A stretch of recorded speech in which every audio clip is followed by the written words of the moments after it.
ವಯಸ್ಸಾದ ನಂತರ ವೃದ್ಧಾಪ್ಯದಲ್ಲಿ ಮರಗುಳಿತನ ಕಾಯಿಲೆ ಬರೋದು ಸರ್ವೇ ಸಾಮಾನ್ಯ. ಆದರೆ ಎಷ್ಟೋ ಜನಕ್ಕೆ ಇದರ ಬಗ್ಗೆ ಅರಿವೇ ಇರಲ್ಲ.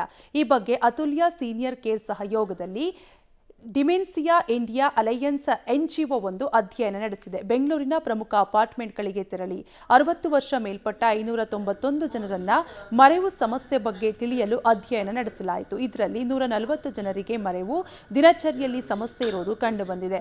ಅಡುಗೆ ಮಾಡೋದ್ರಲ್ಲಿ, ವ್ಯವಹಾರ, ದಿನಚರಿಯಲ್ಲಿ ಜನರಿಗೆ ಮರೆವು ಸಮಸ್ಯೆ ಇರೋದು ಗೊತ್ತಾಗಿದೆ. ಹಾಗಾಗಿ ಮಕ್ಕಳು ತಮ್ಮ ತಂದೆ ತಾಯಿಯನ್ನ ಕರೆದುಕೊಂಡು ಹೋಗಿ ಪರೀಕ್ಷೆ ನಡೆಸಬೇಕಾದ ಜವಾಬ್ದಾರಿ ಇದೆ. ಬಹಳಷ್ಟು ಜನ ಪರೀಕ್ಷೆಯನ್ನ ಮಾಡಿಸಿಕೊಂಡಿಲ್ಲ, ಚಿಕಿತ್ಸೆಯನ್ನು ಪಡೆದುಕೊಂಡಿಲ್ಲ. ಇದಕ್ಕೆ ಶೀಘ್ರ ಚಿಕಿತ್ಸೆ ಪಡೆದರೆ ಮರಗುಳಿತನದಿಂದ ಗುಣಮುಖರಾಗಬಹುದಾಗಿದೆ ಅಂತಾರೆ ವೈದ್ಯರು.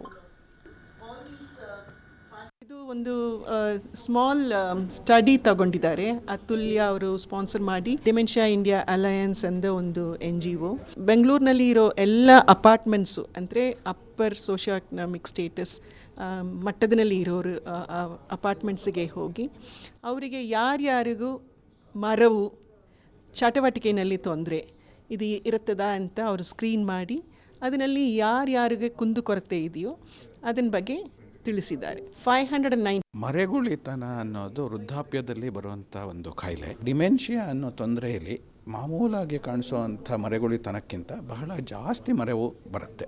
ಅವ್ರಿಗೆ ಪ್ರತಿದಿನದ ಚಟುವಟಿಕೆಗಳಲ್ಲಿ ಅವರು ಬೆಳಗ್ಗೆ ಏನು ಮಾಡಿದ್ದಾರೆ, ಮಧ್ಯಾಹ್ನ ಏನು ಮಾಡಿದ್ದಾರೆ ಅದು ಮರಿಬಹುದು, ಅಥವಾ ದಿನನಿತ್ಯದ ಚಟುವಟಿಕೆಗಳನ್ನು ಮಾಡೋದಕ್ಕೆ ಕಷ್ಟ ಆಗಬಹುದು. ಯಾವುದಾದ್ರೂ ವೈದ್ಯರ ಹತ್ರ ಹೋಗಿ ಅವರು ಅದಕ್ಕೆ ಪರೀಕ್ಷೆ ಮಾಡಿಸ್ಕೋಬೇಕಾಗತ್ತೆ.